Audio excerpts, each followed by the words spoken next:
Russia, the most sanctioned country in the world, the most controversial in the headlines, and some may even call it the most racist. But hey, let's go ahead with this video. Because I turn around and there's this man with an AK-47.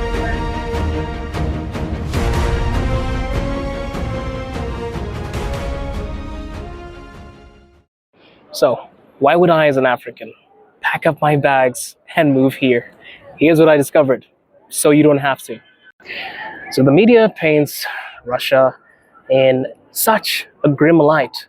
Sanctions, isolation, racism, many negative articles that are made about Russia. But what is it actually like? As a kid, the only thing that I knew about Russia was the fact that every single Bond movie had something to do with a Russian spy or a Russian supervillain, and Russians like vodka. That was it. And when I actually got here, I realized that there was a one-sided dimension to it all. That there was a certain picture that was being painted rather than getting down to the actual facts and what Russia actually is.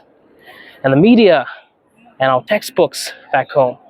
I am a Zimbabwean and I lived in Botswana, and everything which we were fed was for a specific reason.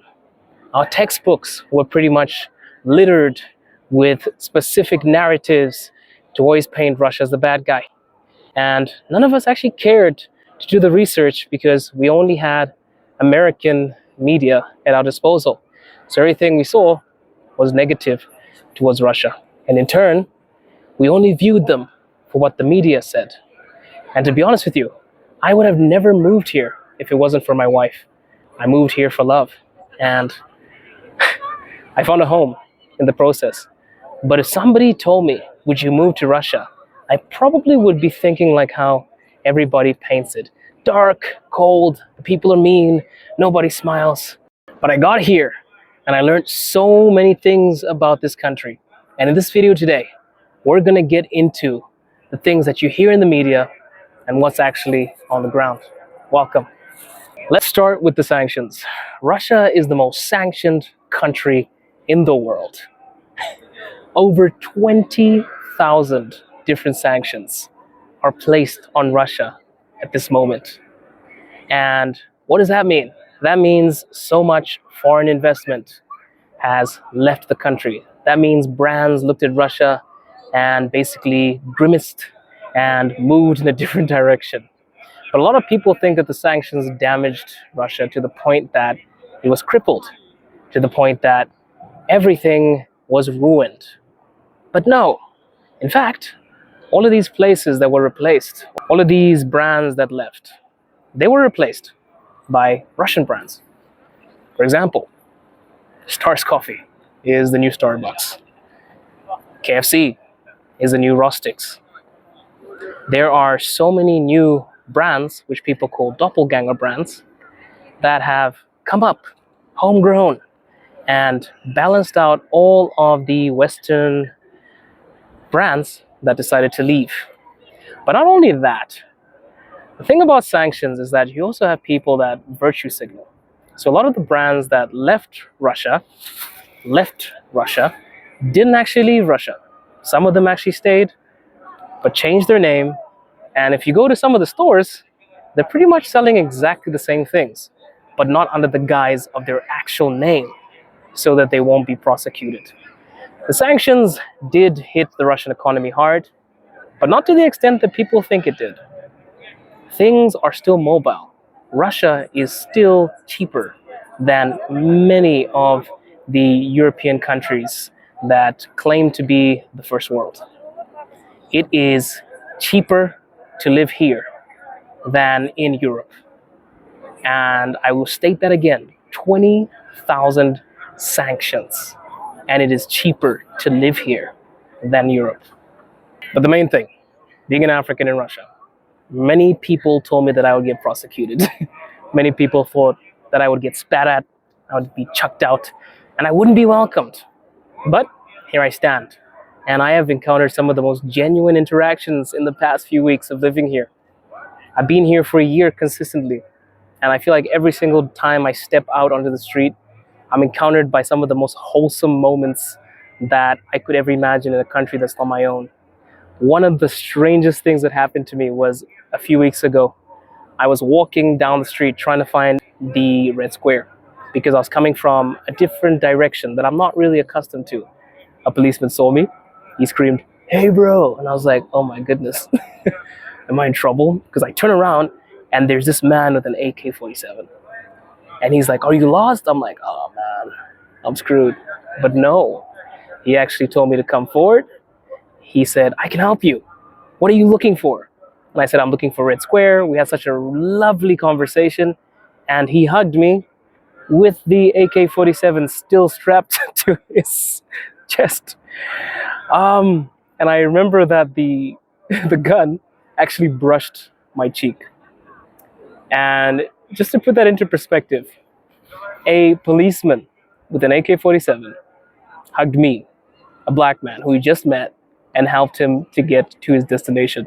I think that is one of the funniest moments I've ever had, and also one of the most genuine moments that kind of makes you understand how Russian people treat Africans, or at least how they treat Africans in Moscow. Absolutely unbelievable. So I've been absolutely shocked as an African living here because a lot of the stereotypes that I was fed weren't true. For example, Russian people apparently not being nice and being cold.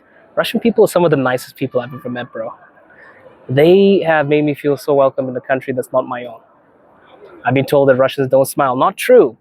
Russians don't smile at anybody because they believe in being genuine, not just randomly smiling at people because it is considered as idiocy. You are a complete idiot if you smile for no reason in Russia.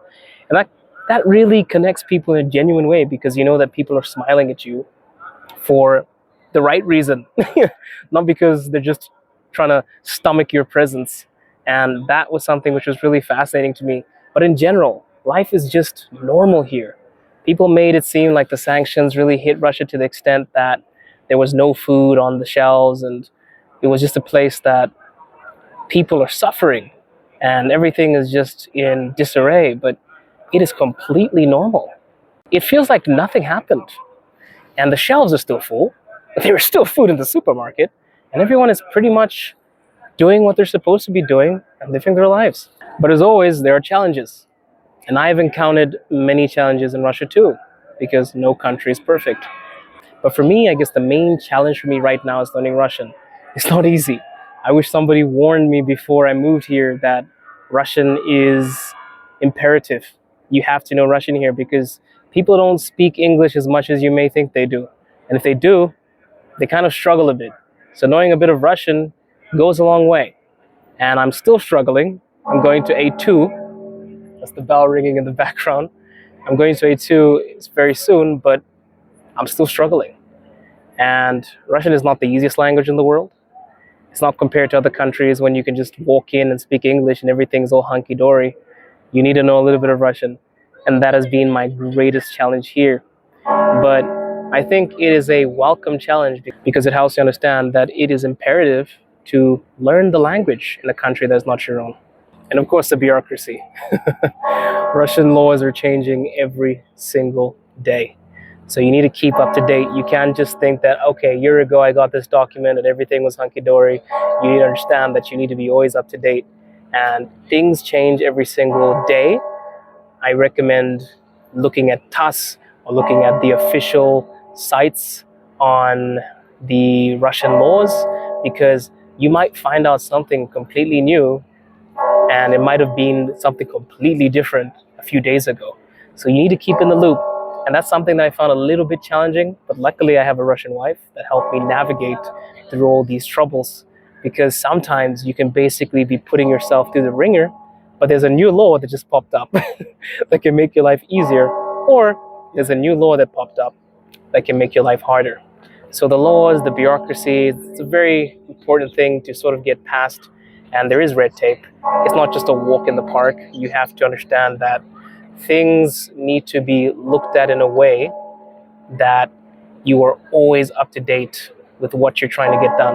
The understanding of actually knowing that laws change and it is different in every region, is something which I found challenging first. But I am really glad that I have a Russian wife to help me check that. And I also respect it. You got to change things. Things have to update. So the challenge was also something that was welcomed. Stay up to date with the laws. So is Russia the most controversial country in the world? Maybe. It depends which news source you are checking out. But I will say this. There are negative sides and good sides to this country.